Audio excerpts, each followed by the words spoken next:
unawasikia viongozi wengi sana wa serikali, viongozi wa dini na nini, unasimama kwenye mkutano wa kiserikali, mtu anasema tuna viongozi mbalimbali wa chama na serikali.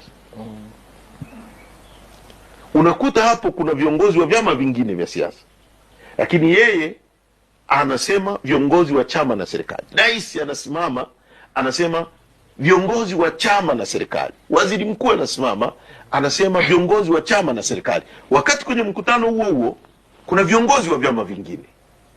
Maana yake nini? Ni kuambia watu wa vyama vingine, nyie ni takataka, nyie you are not recognized, nyie ni insignificant. Sasa tuna mfumo wa vyama vingi tangu mwaka 1992. Unawezaje ukasimama kwenye mkutano wa kiserikali, kuna viongozi wa vyama vingine, ukatambua viongozi wa chama chako tu, na wakati kuna viongozi wa vyama vingine? Unawezaje ukasimama kwenye mkutano kwenye nchi ya kidemokrasia ukataka kuleta mfumo wa party supremacy, kwamba kuonesha chama kingine ni very important kuliko vyama vingine? Ukienda kwenye mawilaya, ukienda kwenye mikoa, viongozi wa CCM wanaonekana wao ni viongozi wa maana kuliko viongozi wa vyama vya upinzani.